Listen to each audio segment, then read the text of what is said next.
Assalamualaikum bosku, welcome to my channel. Sebelum menonton jangan lupa subscribe, nyalakan dulu loncengnya, dan jangan lupa like dan komen. Dan jangan lupa ambil posisi rebahan kalian. Untuk kalian selamat menyaksikan. Chen Ying'er tidak memiliki pertandingan yang mudah. Setelah mengakhiri medan esnya, tubuhnya sedikit bergoyang saat dia berjalan keluar dari arena.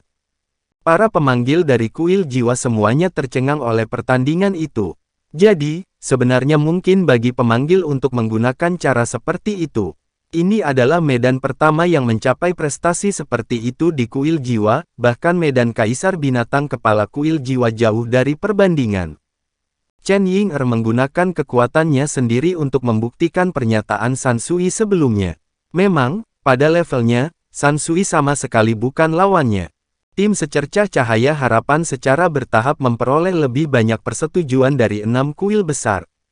Orang dengan kesan terdalam adalah Li Zhengzi, yang awalnya percaya Long Haoshen menjadi satu-satunya yang benar-benar luar biasa di kru, dengan paling banyak hanya Cai Er yang luar biasa juga. Tapi, dari pertempuran sebelumnya, dia bisa melihat bahwa anggota mereka yang lain juga tidak ketinggalan. Chen Ying'er dan Wang Yuanyuan sama-sama menggunakan medan, dan yang sangat kuat, menyebabkan Li Zhengzi menyimpulkan bahwa bahkan dia pasti perlu mengeluarkan sumber daya besar-besaran untuk mengalahkan mereka. Turnamen berlanjut, setelah babak ini, hanya tersisa 24 orang lagi. Pertempuran itu sangat spektakuler, pertempuran Chen Ying'er dan Lin Chen bukan satu-satunya titik terang. Pertandingan selanjutnya brilian dan bervariasi karena para kontestan menjadi semakin kuat. Medan sering muncul di stadion, dan tontonan itu adalah yang paling memuaskan bagi para penonton. Bagaimana mereka akan menyaksikan kekuatan yang sedemikian besar? Di antara tim Secercah Cahaya Harapan, Han Yu kalah. Tim Secercah Cahaya Harapan akhirnya kehabisan keberuntungannya ketika dia melawan kakek Chen Ying'er, kepala kuil jiwa Chen Hongyu. Di depan Kaisar Binatang Medan yang kuat, dia masih berhasil bertahan selama lebih dari 10 menit sebelum dikalahkan, dan rekannya. Zhang Fangfang, Han Yu, Yang Wenzhao dan Duan Yi semuanya menghadapi kesulitan memiliki tunggangan yang hampir tidak akan berevolusi ke langkah ke-9. Secara kebetulan, Zhang Fangfang, Lin Xin, Sima Xian, dan Wang Yuanyuan juga meraih kemenangan melawan lawan mereka, menyelesaikan babak ketiga dengan lancar. Di antara tim Secercah Cahaya Harapan, hanya Long Haoshen dan Cai Er yang tersisa untuk berpartisipasi, hanya 4 pertandingan tersisa di babak ketiga ini. Saat ini, ekspresi tenang yang dipertahankan sejauh ini di wajah Long Haoshen memiliki sedikit perubahan. Bukan hal yang mustahil untuk ditarik melawan rekan satu tim di kompetisi individu ini, terutama ketika hanya 8 orang yang tersisa. Jadi Cai Er dan dia memiliki peluang yang cukup besar untuk bentrok satu sama lain. Memikirkan hal ini, Long Haoshen tanpa sadar mengenang adegan dari pemilihan perburuan iblis saat itu, ketika Cai Er memilih untuk menyerah saat bertemu dengannya. Apakah sejarah akan terulang kembali? Memikirkan kembali janji masa lalunya kepada Lin Xin, tentang bagaimana dia lupa memperingatkan Cai Er pada saat itu, akhirnya menyakitinya. Tatapan Long Haoshen menjadi jauh lebih hangat. Dengan ringan memegang tangan Cai Er, dia menyatakan, jika kita saling berhadapan, aku akan menjadi orang yang akan menyerah kali ini, mengerti?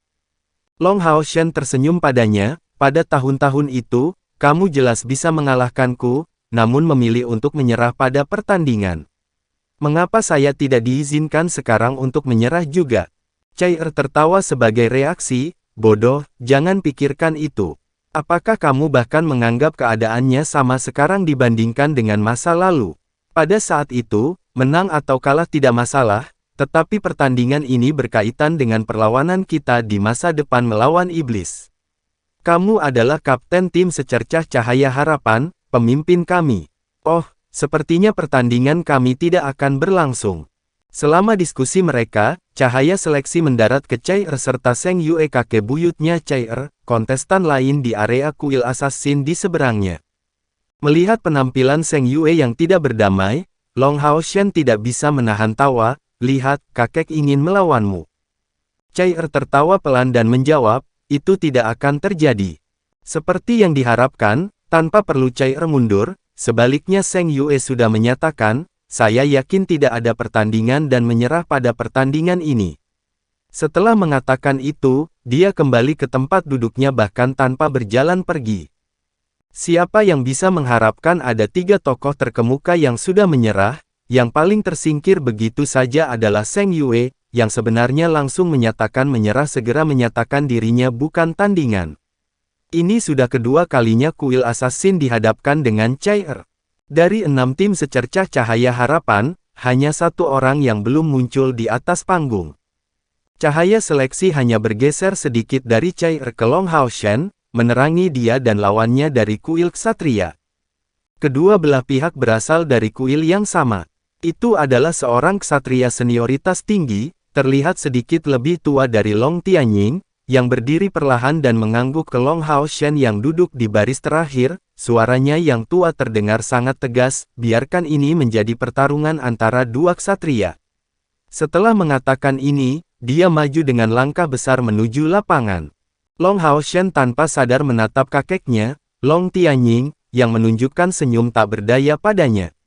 Hao Shen sedikit terkejut, karena ekspresi kakeknya mengatakan kepadanya bahwa dia tidak punya cara untuk mempengaruhi ksatria tua ini.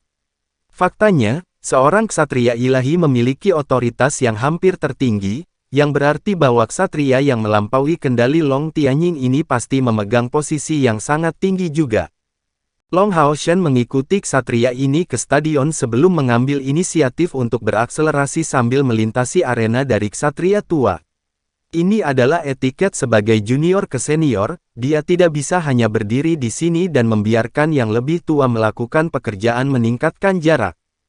Saya Yang Hao Yu, seorang penatua yang tidak peduli dengan semua masalah ini. Karena Yang Hao Han adikku tidak bisa datang kali ini, saya berterima kasih atas namanya karena telah menyelamatkan dan membawa kembali Yang Wenzhao. Mengatakan itu, dia memberi hormat ksatria kepada Long Hao Shen. Long Hao Shen akhirnya mengenali sesepuh ini, itu sebenarnya adalah saudara laki-laki Yang Hao Han, dan sangat mungkin seorang kakak laki-laki dari penampilannya. Tidak heran bahkan kakeknya sangat sopan padanya. Dengan tergesa-gesa, dia mengembalikan kesopanan secara resmi. Ekspresi stagnan Yang Hao Yu tetap pada Long Hao Shen, saya telah mendengar Hao Han menyebut Anda jauh sebelumnya. Kamu benar-benar luar biasa, melebihi kakek dan ayahmu. Tapi bagaimanapun juga, kamu masih terlalu muda. Tidak ada ksatria yang menyerah di kuil ksatria. Nak, jika ingin saya menyetujui kamu sepenuhnya, maka itu sederhana, tolong kalahkan saya. Petik 2. Mengatakan itu, ksatria tua ini berteriak keras dan jejak cahaya keemasan menyala di punggungnya, membelah menjadi 2 garis lurus dan dengan sangat cepat bergerak ke kedua sisi saat awan cahaya keemasan memaksa jalan di antara mereka dan menelan Yang Hao Yu, membungkus tubuhnya. Cahaya keemasan yang terang itu menyebar ke seluruh tubuhnya, langsung membentuk baju besi emas yang menutupi seluruh tubuhnya saat sepasang pedang berat terbentuk di tangannya. Sikap yang mengesankan muncul darinya, meluncur ke sekitarnya, menyebabkan Long Hao Shen merasa seolah-olah dia telah ditempatkan di tengah-tengah luar angkasa, dengan binatang buas di sana di antara bintang-bintang membuka mulutnya untuk menelannya. Melihat pemandangan ini, Li Zhengzi tiba-tiba menjadi sangat khawatir, raut wajahnya sangat berubah, itu dia. Jadi dia benar-benar datang. Tidak heran kuil ksatria bahkan tidak mengirim Long Xingyu. Bukankah dia sudah diasingkan selama hampir 50 tahun? Tan Wan telah kalah dalam pertempuran sebelumnya, tetapi, karena ronde belum berakhir, dia masih berada di dalam area untuk kandidat dari kuil penyihir, dan mau tidak mau bertanya dengan rasa ingin tahu sebagai reaksi, siapa orang ini, guru? Mungkinkah dia lebih kuat dari ksatria ilahi? Li Zhengzi biasanya memiliki tampilan berseri-seri, yang tetap, seperti biasa, bahkan ketika berlari melawan Long Tianying sebelumnya. Tetapi bagi ksatria ini untuk menyebabkan penampilannya berubah begitu besar, dia jelas memiliki beberapa aspek yang tidak biasa. Penampilan Li Zhengzi berangsur-angsur kembali normal, menjelaskan, dalam beberapa hal, dia adalah ksatria nomor 1 terkuat sejati di kuil ksatria. Jika dia telah memperoleh persetujuan dari tahta ilahi saat itu, mungkin dia bisa bangkit sebagai komandan sejati dari 6 kuil besar dan aliansi kuil juga tidak akan begitu tersebar. Apa? Tan Wan terkejut, karena tidak pernah mendengar gurunya memberikan evaluasi setinggi itu terhadap orang lain, apalagi seseorang dari kuil ksatria. Li Zengzi memiliki beberapa keraguan bahkan mengenai Long Hao Shen, percaya dia masih terlalu muda. Li Zengzi melanjutkan, dia dipanggil Yang Hao Yu, dan benar-benar karakter legendaris. Kepala aliansi kuil Yang Hao Han sebenarnya adalah adik laki-lakinya, tetapi dalam beberapa hal, Yang Hao Han juga dapat dianggap sebagai muridnya, dan kamu dapat membayangkan dari sini betapa kuatnya dia. Dia hampir 30 tahun lebih tua dari Yang Hao Han. Saat itu, ketika Yang Hao Han pertama kali membuat namanya, Yang Hao Yu baru saja bergabung dengan kuil ksatria, possessing bakat yang sangat tinggi dan karakter yang kuat, menyebabkan Yang Hao Yu diakui sebagai seorang ksatria dengan sikap seorang raja. Dan, dia adalah ksatria retribusi, dilaporkan, satu-satunya ksatria retribusi ilahi kuil ksatria, Long Xingyu, sedang berlatih menggunakan catatan ksatria retribusi yang dia tinggalkan. Yang Hao Yu tidak pernah menggunakan peralatan serangan apapun, karena dia memiliki binatang ajaib yang sangat luar biasa bernama binatang langit. Binatang ajaib semacam ini sudah melampaui ranah binatang ajaib, menjadi eksistensi yang secara intrinsik milik langkah ke-9. Ia mampu berubah menjadi bentuk apapun, membantu Yang Hao Yu dalam kultivasinya, dan membantunya menyerap energi surgawi dari matahari dan bulan. Dalam hal senioritas, dia berada di atas saya, dan saya bahkan tidak tahu kapan dia telah menembus langkah ke-9, tetapi dia mencapai prestasi yang belum pernah terjadi sebelumnya. Dia menolak untuk menjadi ksatria ilahi. Apa? Tan Wan kehilangan suaranya, bagaimana mungkin? Menjadi ksatria ilahi berarti memiliki setidaknya satu alat ilahi, serta menjadi kepala tambahan kuil ksatria.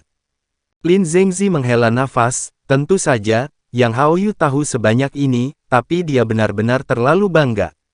Jenius dari langkah ke-9 ini segera mendapatkan persetujuan dari tahta ilahi, dan jika pada saat itu dia telah menerimanya, dia akan segera menjadi ksatria ilahi. Tetapi dia tidak melakukannya, dan memilih untuk permintaan ujian tahta ilahi penciptaan, dan belum pernah menggunakan tahta ilahi keabadian dan penciptaan. Petik 2. Pada akhirnya, tahta ilahi keabadian dan penciptaan menolaknya, dan dia tidak memilih tahta ilahi lainnya. Setelah dianugerahi gelar ksatria suci langit berbintang, dia mulai menjalani pengasingan yang lama, dan, dilaporkan, dia berusaha untuk mendapatkan sekali lagi persetujuan dari tahta ilahi keabadian dan penciptaan, tetapi, pada akhirnya, dia tidak berhasil. Karena waktunya dihabiskan dalam pengasingan terlalu lama, dia telah lama menghilang dari pengawasan para petinggi 6 kuil besar. Saya tidak menyangka Yang Hao Han benar-benar mengundangnya ke turnamen kuil suci ini. Mencapai titik itu, ekspresi Li Zengzi menjadi sangat sunyi, sepertinya saya terlalu percaya diri. Bahwa kuil ksatria menyembunyikan kekuatan terhebatnya. Tan Wan sepertinya menjadi tidak yakin, Guru, mungkinkah kamu masih tidak bisa mengalahkannya? Li Zengzi menggelengkan kepalanya, jika saya melawannya, peluang kemenangan saya pasti di bawah 50% bahkan tanpa batasan, dan penggunaan peralatan diizinkan. Perhatikan baik-baik, dia akan menunjukkan kepadamu kekuatan binatang langit binatang ilahi. Itu dianggap sebagai binatang dewa nomor 1, dan Yang Hao Yu adalah kepala tetua kuil ksatria. Kali ini, Long Hao Shen harus diberi pelajaran yang mendalam, tapi itu bagus juga. Dia terlalu muda, dan bagi seorang anak muda, dikalahkan terkadang merupakan pelajaran terbaik yang bisa dimiliki seseorang. Jika Long Hao Shen bisa mendengar kata-kata Li Zengzi, dia pasti akan ditinggalkan dengan kesan yang mendalam, karena dia sebelumnya menderita pukulan dari jenis yang paling masif, mengorbankan nyawanya sendiri. Sekarang dia menjalani kehidupan kedua, dia sudah lama menjadi sepenuhnya transparan, setenang air. Long Hao Shen tidak tahu bahwa Yang Hao Yu memiliki sejarah yang begitu gemilang. Melihat baju besi dan senjata padanya, dia tidak bisa menahan perasaan terkejut, meskipun tatapannya dengan sangat cepat kembali normal, segi 6 emas telah muncul di sekelilingnya. Meskipun tidak tahu tentang kemuliaan Yang Haoyu, dia bisa merasakan ancaman besar darinya, dan tidak merasa percaya diri untuk bisa mengalahkan ksatria yang kuat ini. Cahaya heksagonal di depan Long Haoshen berkilau dalam warna emas, dan perlahan-lahan menelusuri garis-garis lingkaran cahaya warna-warni. Cahaya warna-warni melambangkan alam khusus, keberadaan yang setara dalam beberapa hal dengan alat-alat ilahi. Segera, sosok tinggi muncul di depan Long Haoshen, berukuran lebih dari 4 meter, dan lebih dari 2 meter. Itu memiliki sepasang sayap besar yang menyebar dari kedua sisinya, dan seluruhnya berwarna emas berkilau. Satu-satunya tanduk di atas kepalanya diwarnai dengan 7 warna pelangi, dan begitu muncul, esensi cahaya menyembur keluar ke seluruh stadion, membuat terlihat cahaya warna-warni yang berputar di sekitar tubuhnya. Titik-titik cahaya bintang yang awalnya muncul di udara dihilangkan dalam lingkup halasi warna-warni ini. Unicorn ilahi. Yang Haoyu terkejut saat melihat binatang ajaib yang berdiri di depan Long Haoshen. Dalam legenda, beberapa binatang ajaib dikenal sebagai tunggangan optimal untuk ksatria, dan ksatria yang memiliki tunggangan seperti itu diberi nama khusus. Pertama, peringkat nomor 1 adalah ksatria berkuda naga raksasa ilahi, diikuti oleh ksatria berkuda unicorn ilahi, diikuti oleh semua jenis ksatria berkuda naga. Unicorn ilahi berada di peringkat nomor 2 untuk dorongan besar dan kemuliaan yang mereka berikan kepada seorang ksatria. Yang Haoyu dinobatkan sebagai ksatria suci karena tunggangannya juga, tetapi binatang langit bahkan tidak ditulis dalam catatan kuno manapun, jadi itu tidak muncul di peringkat asli gelar gunung ksatria. Karena kekuatannya yang besar, itu ditambahkan ke peringkat setelahnya, tetapi unicorn ilahi Long Haoshen adalah peringkat kedua yang sebenarnya di peringkat. Sosok Long Haoshen melintas untuk duduk di punggung unicorn ilahi. Segera, yang terakhir menyebarkan halasi warna-warni, membuat tubuhnya berwarna-warni, serta menyebabkan sosok Long Haoshen terlihat buram. Unicorn ilahi sudah tidak muncul selama bertahun-tahun, setelah menghilang dari benua sejak lama. Tidak ada yang membayangkan bahwa Long Haoshen benar-benar akan memanggil tunggangan seperti itu untuk membantunya dalam pertempuran. Dilarang menggunakan peralatan bukan berarti dorongan tunggangan dilarang. Setelah beberapa saat terkejut, penampilan Yang Haoyu dengan sangat cepat kembali normal, tetapi dia tidak segera terburu-buru melakukan penyerangan, tetapi berbicara ke arah ruang tunggu kuil ksatria. Kepala wasit, saya punya permintaan. Karena adanya teman binatangku, aku jadi tak pernah menggunakan senjata, tapi tolong jangan segan-segan untuk memakai senjata, kalau tidak, takkan ada pembuktian sekuat apa dirimu. Kata-kata ini segera mengejutkan semua orang yang hadir. Meskipun sepenuhnya menyadari bahwa Long Haoshen telah memanggil unicorn ilahi, peringkat nomor 2 di antara tunggangan ksatria, Yang Haoyu tiba-tiba masih meminta untuk mengizinkannya menggunakan senjata.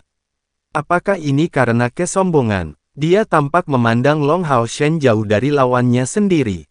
Di sisi tempat peristirahatan kuil ksatria untuk kontestan, semua tim secercah cahaya harapan memiliki tatapan aneh setelah mendengar kata-kata Yang Haoyu. Lin Xin tidak bisa menahan diri untuk tidak berkomentar, bukankah ksatria tua ini terlalu percaya diri? Mungkinkah dia tidak melihat medan Dewa Cahaya Bos? Long Tianying menyapunya sekilas, dan menyatakan dengan ringan, anak-anak muda yang percaya diri adalah hal yang baik, tetapi mereka tidak boleh menjadi sombong secara membabi buta. Haoshen luar biasa, tetapi saya tidak optimis dalam kemenangannya.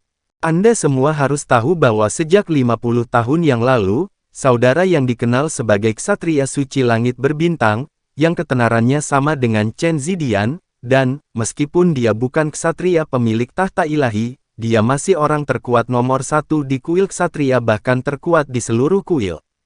Jika bukan karena pentingnya turnamen kuil suci ini, kami tidak akan meminta saudara yang untuk turun ke dalam perkelahian. Ayah Haoshen, putraku Long Xingyu, juga belajar dari catatan dirinya, mendengar Long Tianying mengatakan sebanyak ini. Semua anggota tim secercah cahaya harapan merasa bahwa Long Haoshen menghadapi keberadaan yang sangat kuat.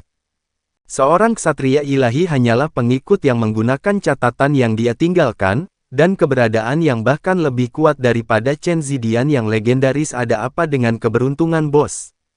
Long Tianying dengan tenang menyatakan, saya tidak ragu memberitahu kalian sekarang bahwa bahkan melalui saya tidak yakin apakah Li Zengzi berhasil menerobos dengan sukses, hanya ada satu orang yang berhasil menembus peringkat keempat dari langkah ke-9 sebelum Li Zengzi, dan orang itu adalah Ksatria Suci Langit Berbintang ini. Mendengar itu, semua anggota tim secercah cahaya harapan tidak bisa menahan perasaan terkejut. Mereka semua selain Duan Yi dan Yang Wenzhao telah mencapai langkah ke-9, tetapi menjadi sangat memahami betapa sulitnya kultivasi setelah mencapai alam ini. Hampir setiap 100 energi spiritual akan datang dengan hambatannya sendiri, jadi apa artinya menembus peringkat keempat dari langkah ke-9? Itu berarti energi spiritual internal yang Haoyu melampaui 400.000. Dan mereka semua tahu tentang kultivasi Long Hao Shen saat ini, peringkat kedua dari langkah ke-9, dan berhenti di kemacetan ke peringkat ketiga. Tetapi memiliki hati keabadian memberinya energi spiritual ekstra, menyebabkan energi spiritual internalnya sudah lebih dari 290.000. Namun, dia masih hanya di puncak peringkat kedua, belum mencapai peringkat ketiga, sementara Yang Haoyu sudah mencapai ranah peringkat kelima. Pada langkah ke-9, setiap peringkat memiliki celah yang sangat besar, mempengaruhi banyak variabel. Orang dapat mengatakan bahwa setiap peringkat untuk menerobos setelah mencapai langkah ke-9 akan membutuhkan upaya besar yang tidak lebih mudah daripada terobosan awal ke langkah ke-9. Tapi, setelah beberapa saat terkejut, kelompok itu dengan sangat cepat menjadi tenang, duduk tegak dan menonton ke arah stadion. Long Tianying mengetahui dengan kaget bahwa anak-anak muda ini semua tampak percaya diri dan terselesaikan. Bagi mereka untuk tetap percaya diri meskipun mengetahui tentang kekuatan Yang Haoyu berarti bahwa mereka semua memiliki semacam keyakinan terhadap Long Hao Shen jauh di lubuk hati mereka. Dan keyakinan ini memberi mereka kepastian mutlak atas kemenangan Long Hao Shen. Karena kamu berkata begitu, Long Hao Shen secara khusus diizinkan untuk menggunakan peralatan. Chen Zidian menjawab dengan sangat cepat, tiba-tiba setuju dengan premis bahwa mayoritas penonton percaya bahwa wasit kepala ini tidak mungkin menerimanya. Beberapa petinggi yang sedikit lebih muda dari 6 kuil agung merasa tidak mengerti. Pertemuan kuil besar mempromosikan keadilan di atas, tetapi bisakah disebut adil bagi kontestan lain untuk mengizinkan penggunaan senjata pada Long Hao Shen? Tetapi para veteran yang lebih tua memperhatikan Yang Haoyu dengan penuh perhatian. Bahkan mereka yang belum pernah bertemu dengan Ksatria Suci Langit Berbintang yang legendaris ini sebelumnya memiliki semua tentang kisahnya sebelumnya. Long Hao Shen sudah menang melawan Qiu Yonghao, menjadi individu perwakilan dari generasi muda. Dalam pertandingan ini, masalah pemenang akhir bahkan tidak menjadi masalah lagi. Lebih penting lagi, semua orang yang terlibat oleh kuil penyihir memiliki perubahan hati yang besar. Agar kuil ksatria memiliki seperti Ksatria Suci Langit Berbintang, dan terlebih lagi kebanggaan besar seperti Long Hao Shen pada generasi muda ini, dapatkah kuil penyihir benar-benar mengambil alih kekuasaan mereka? Orang-orang dengan mata untuk melihat semua tahu jawaban atas pertanyaan itu. Li Zengzi tentu saja luar biasa, dan dia secara khusus telah mempersiapkan rencananya untuk turnamen kuil suci ini untuk waktu yang lama, tetapi dia sudah kalah oleh kepala aliansi kuil Yang Haoyu sebelumnya, pemenang sejati dalam pertempuran intrik ini.